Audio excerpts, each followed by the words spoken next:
Hello, welcome to another series of our Sky's the Limit Fund speaker series. We are excited to have you back today for another great conversation coming up. I'm Brenda Zane. I am the lucky board member of Sky's the Limit Fund who gets to have these conversations, talk with amazing people who are involved with wilderness therapy in various forms. So we're really glad to have you here today. If you don't know about Sky's the Limit Fund, we are an organization, a nonprofit that helps families afford wilderness therapy. It is an incredibly successful treatment model, but it is also very expensive. And so we work with great donors and organizations who help us help families who are in crisis. So we're really glad that you're here today, and we're glad to provide some information for families about wilderness therapy. If you are questioning this form of therapy, you probably are a little nervous. You're probably wondering what goes on out there. And so we work hard to bring you all of that information so that you can make really good decisions and feel good about the choices that you're making. And today I'm really excited to get to have a conversation with Greg Burnham. He is with outBack Therapeutic Expeditions. He's a therapist there and the clinical director. He's been working in the field of with adolescents and their families in a therapeutic way for over 23 years. So I'm guessing he's got a lot of great insights for us. And we're going to have a conversation kind of about conversations, which is something that is definitely hard to do if you are a family in crisis. So I am excited to welcome Greg to our speaker series and look forward to chatting with you. Welcome. Thank you. Good to be here. Yeah, so I was excited to see your topic because it was so true. I was reading how you were talking about as families and as parents, we tend to, when things go wrong, we tend to go to consequences and we go to rules and we go to boundaries and we just kind of like want to lock things down. And I'm excited to talk today about how maybe we can think about having conversations. So why don't you tell us a little bit about you and what you do, and then we'll get into all that good stuff. Yeah, I guess, what about me? So I personally, I have 4 kids of my own, right? Married, trying to survive life. I tell families that it is 1,000 times easier to be a therapist than it is to be a parent. So Right. zero judgment on my part. These are challenging things to accomplish. And so anything you hear today is not under the guise of you're supposed to have this figured out, or you're supposed to be able to do this magically if you hear it one time. Typically, you hear it one time, it sparks your interests, and then you go to, other sources, talk to other people to then deepen the process. So I'm all about process and taking the time to learn things and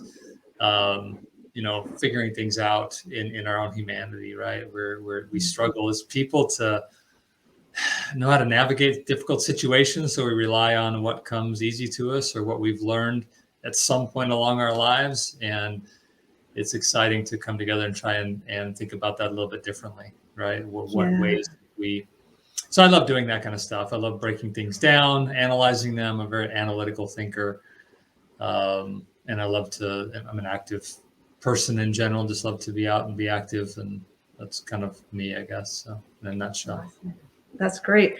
I think you're so right when you say that, well, being a parent is hard. I'm not a therapist, so I don't know that side of it, but being a parent certainly is difficult, and especially if you have a child who is, starting to walk away from what we consider the normal path, which, we could talk for days about that. But, when you have a child who's starting to veer off and experiment with substances or is having mental health challenges, it can be really paralyzing as a parent, as you know. And so I just think it's great to talk to somebody like you who has literally thousands of interactions with families, because when it's you only have your experience as a parent, unless you maybe happen to be a therapist yourself, which many of us are not. So we only have our own isolated experience. So talking with somebody like you and having this conversation where you have literally talked to thousands of families and been in those really difficult conversations, will be super helpful. So why don't you share a little bit about this idea of conversations? I'm really intrigued by that. Yeah, so obviously I don't come by these ideas on my own, right? They come from other people. They're a collection of ideas through all the reading and learning that I've done in the last, 20 plus years of doing this and having to really challenge myself along the way, right? You come into this field thinking that, that when I say field, I mean just the therapy, right? Thinking that, whatever you learned in graduate school was going to be sufficient. If you learn really quickly that works in a very perfect scenario, that there are so many vast complexities in the human experience that if you try and fit everybody into one box, it's not gonna work, right? And one of the big things that we learn about, right, as parents, I'll say kind of the baggage that we've carried with us for many, many decades, right, is this idea of consequences, that consequences are a primary tool for teaching.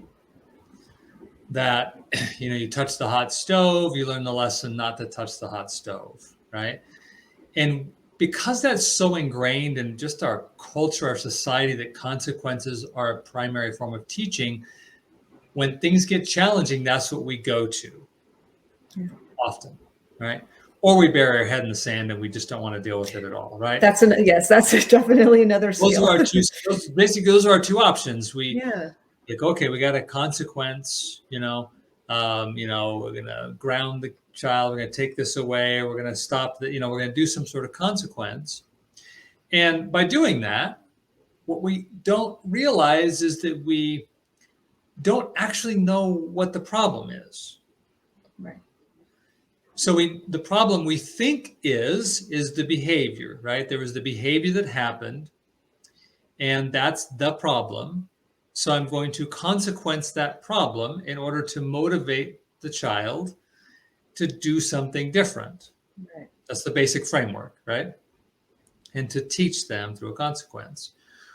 Well, the problem is if I don't actually know what the problem is, might I be making the situation even worse, if not just not helping? Right. And how do I learn the skill of conversation? I'm using conversation very broadly, right? Okay.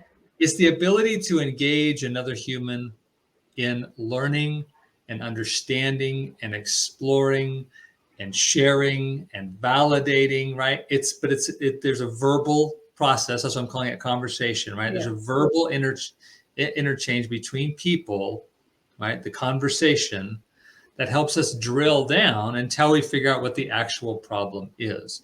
Now, what I don't want to confuse here is we're not trying to drill down diagnostically.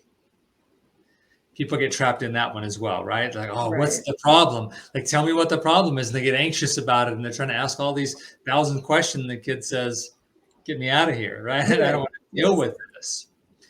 So it's a process, right?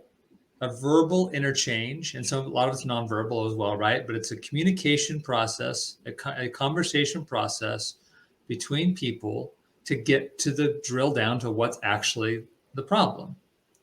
What are we dealing with here, right? Yeah. So that if we happen to apply a consequence, that may or may not be, I find that oftentimes when you figure out what the actual problem is, you find out the consequences wouldn't be helpful anyway. Right.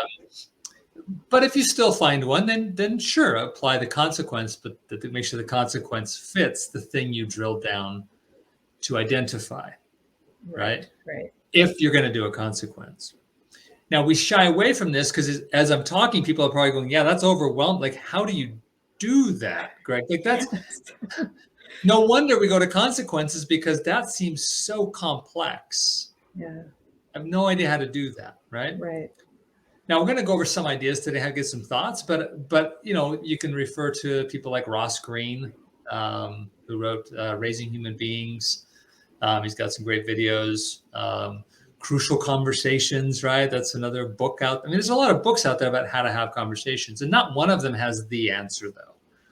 And that's what we got to be careful of, right? Because the answer is still looking for the right answer, the easy answer, and not recognizing that it is a process that involves many layers to it, right? Of being able to do this. Now, we also know that some of our kids, some of our friends, whatever, it's easy to have the conversation with, right? They share really easily. They're fairly self-aware. There's no defensiveness. There's no history. And so they get to that problem, right?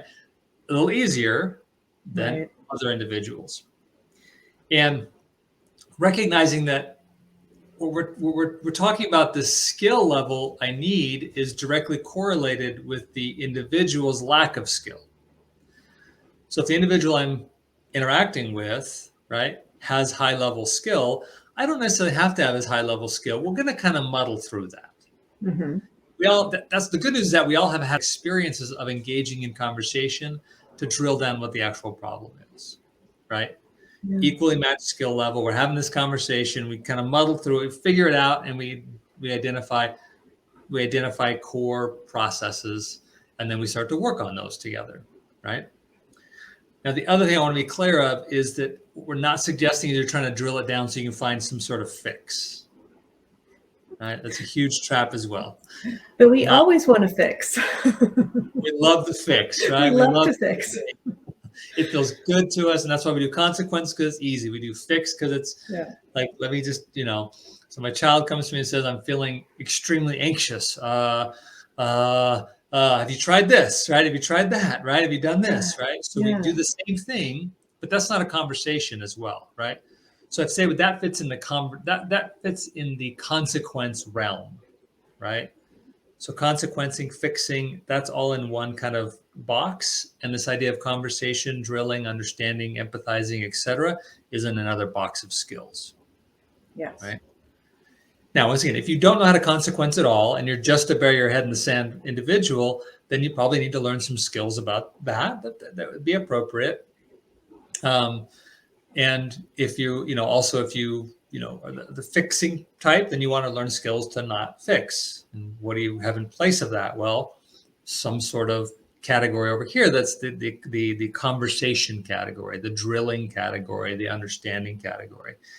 In this category, obviously, we're going to have things like, self-regulation as a parent. I have to have, or a friend. This isn't just, we're talking about as parenting, right? But it really applies to every aspect of our lives, right? That I have to have some sort of regulation skill, right?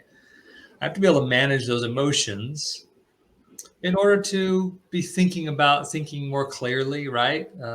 Reacting in ways that are helpful emotionally, with the nonverbals that I'm sending that are saying, oh no, big problem, scary, right?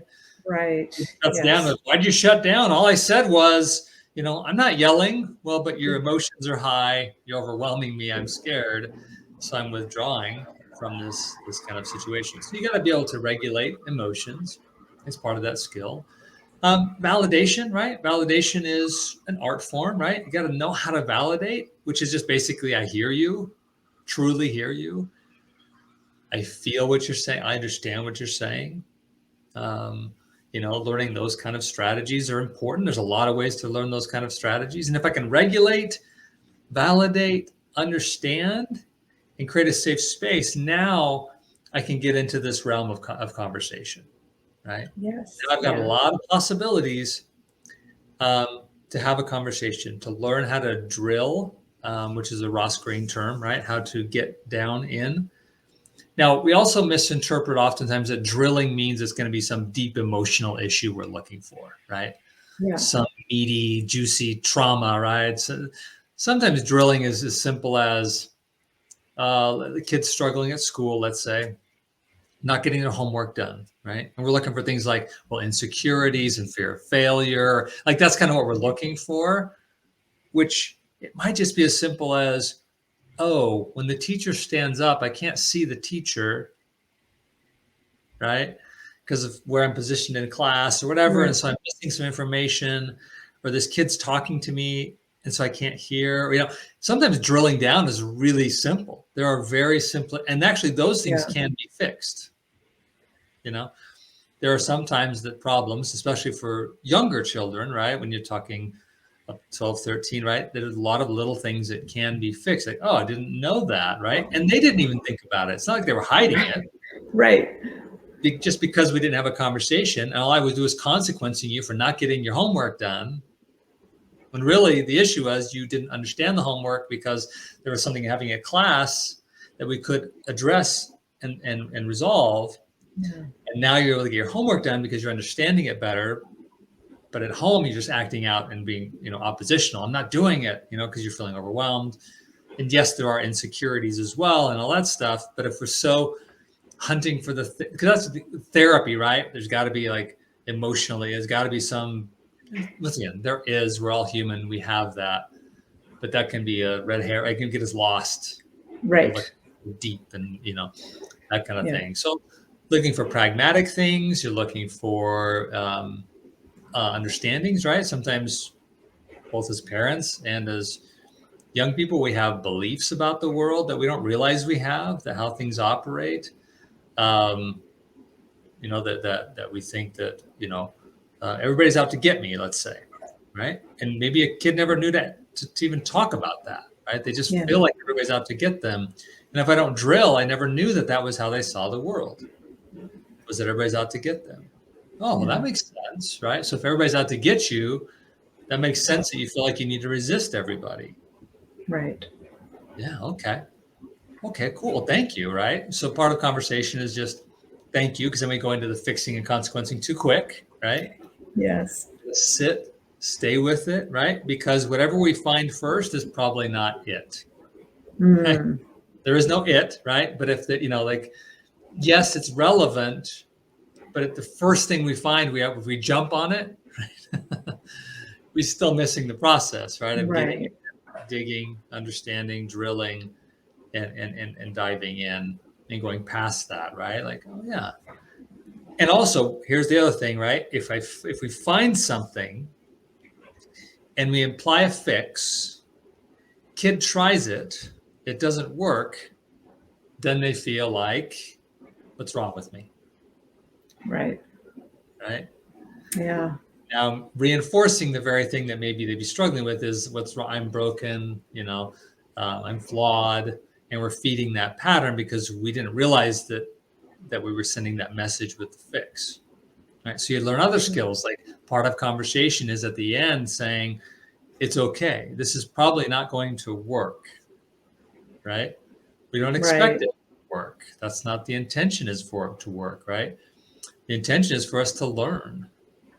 Right? That's what this conversation is learning, growth, etc. We're not trying to drill in order to fix. We're drilling in order to learn. Yeah. Wow. So there's so much there. What really stood out to me when you were talking was when you start out, you really have to come from a place where you are okay. So probably making sure that you're not frantic, frazzled, stressed out. So approaching that in a way that's going to give you the kind of set you up for the best success. And then really, I think it sounded like coming at it from curiosity and not from a place of, I need to find the answer. I need to find what's wrong. So really trying to engage them. What would you say to a parent who's listening and they're trying to do this and they have a kid that is just shut down and will not talk to them?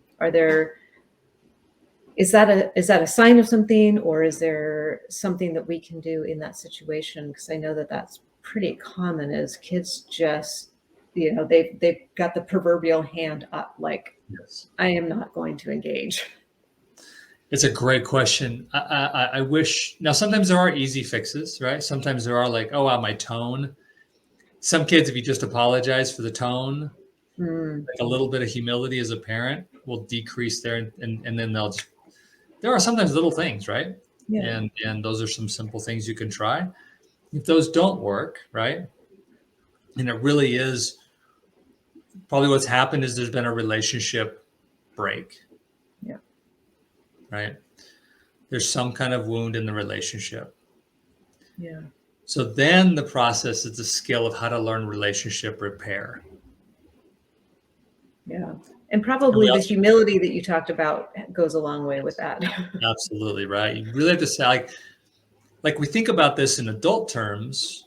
We think about relationship repair in adult terms. So Gordon Neufeld, Hold On to Your Kids, is another great book that talks about how to really repair and how to win your kids back over, which is like, what do you mean I got to win my kids back over? Like they should respect me because I'm their parent. Right. Well, that's not how relationships work. It doesn't matter if they're your kid or not your kid, right? Like there has to be an understanding.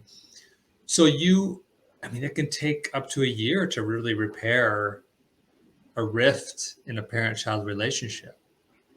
So is it kind of just a matter of continuing on with the being healthy yourself, having some humility, really being curious, and what you said about not necessarily taking the first thing that you find, because I as a parent I've noticed that is sometimes they'll like dole out the easiest thing first Yes. and then you can sort of like continue on. So it sounds like it requires a lot of patience, and really being generous with your attention and your time, because it's a long process. Yes. Being able to, because you can't do this on every issue. If you did it on every issue, Right. your kid would not want to talk to you ever. Right. You have to pick your issues. You do have to pick your issues, right? I like that better than pick your battles, right? You got to pick Yeah. your issues. You got to pick like, okay, that one I'm just going to let it go, and I'm not letting it go. That sounds negative, right? It's like I'm going to believe in my child, right? And it must be Yeah. emotional. I think I'm going to believe in my child. I'm going to believe in their goodness. Yeah. I believe in who they are. That I really have to let them sort through some things they say that are ridiculous, Yeah. right? Kids throw out ridiculous stuff all the time, Yeah. um, and allow that to be okay, right? Allow them to have that struggle, right? Allow them to lose that relationship with that friend and have to sort through what that means, and just be there to listen and not try and drill, Yeah. right? Yeah. And not try and get to the bottom of things, and not try and, and that allows them to drill, ironically, right? Because then they are able to be more introspective instead of being focused on us. But it's still the idea of conversation, right? It's conversation over consequence. That's a different conversation where I'm not drilling. I'm just learning to listen. I'm learning to understand where they're coming from, versus the consequence in that situation would be, once again, me fixing or worrying about it, or, trying to do something about it, etc. Back to your question a little bit about what do I do if a kid's really shut down, and I'm focused on relationship. Parents like, if you're only focused on relationship, then what about the parenting aspect, right? That's when I believe a lot in teams, right? So if you have a co-parent, right, you can rely on the Yeah. co-parent. Maybe you're the relationship that's more wounded. You focus on that. It's going to be hard for the co-parent, but hopefully they understand that if your relationship gets healed, they can be more present for you, or teachers or coaches or other people that can kind of do a little bit of that work to support you, right? Your community to help you while you're doing relationship repair. Right. And it's part of the, back to that humility, right? The idea that I need to rely on other people sometimes, because if I'm trying to do it all myself, I'm going to be, if things get tough, really tough, I can't do all things, Right. right? We try. We We try. try, For sure. but we can't. We cannot do all things, and we end up pushing our kids further away, right? In an attempt to try and help them. The relationship gets more wounded, and likewise, we're able to have less conversation. Right. I'm curious how this sort of plays out, if you have a child who is in wilderness therapy. So let's say they're out of the home, they're learning how to have conversations. And I imagine it's much easier for them to talk with some of the staff that's out in the field with them because it's not the parent.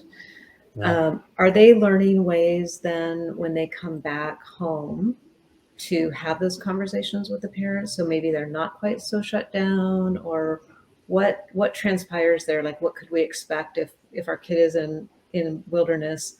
when they come home, how those conversations might be different. They should be. Hopefully they are.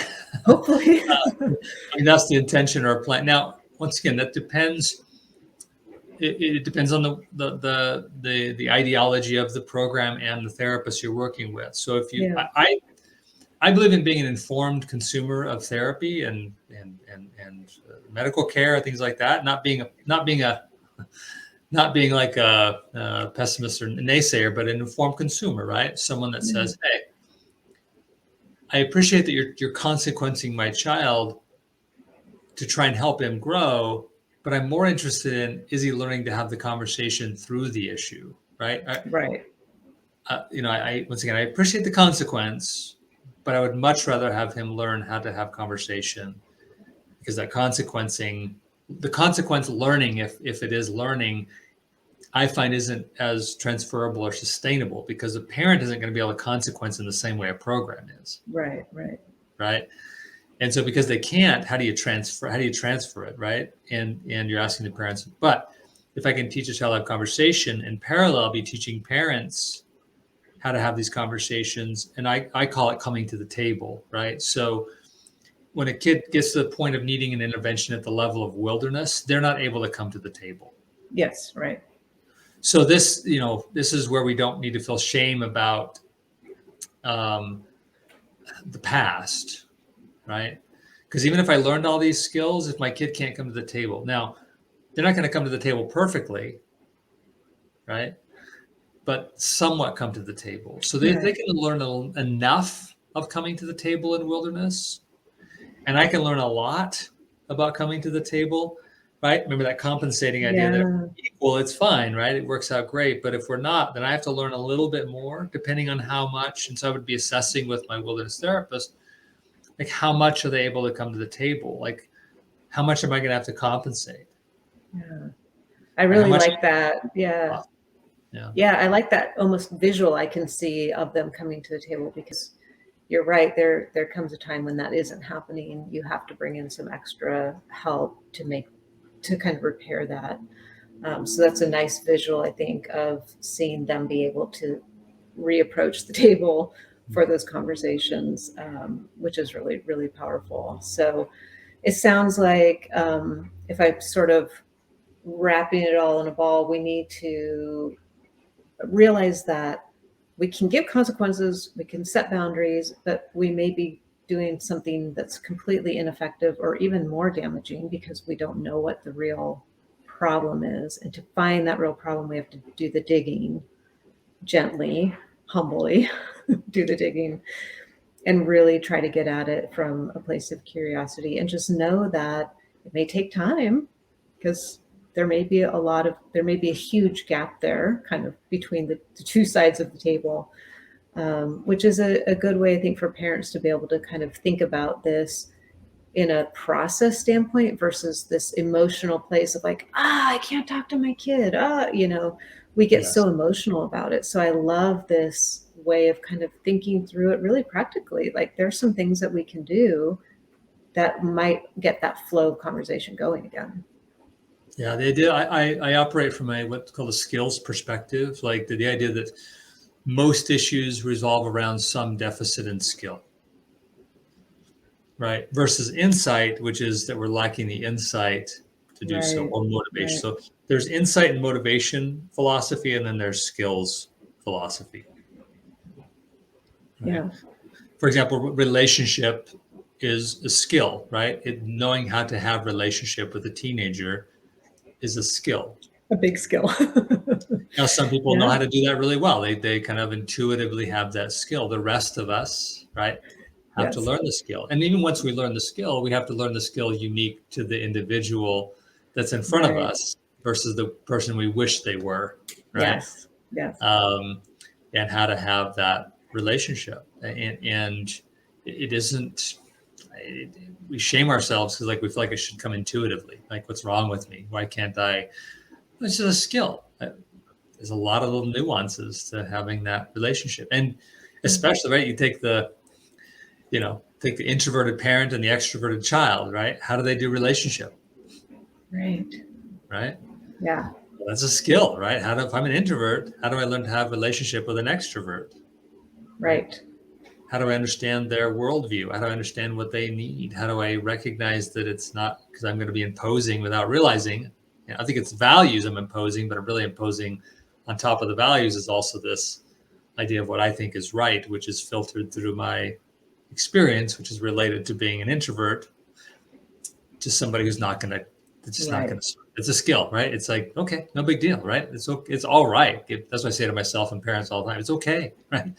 Yeah. All Yeah. right. We're just learning, right? We're just trying to navigate a really complex process.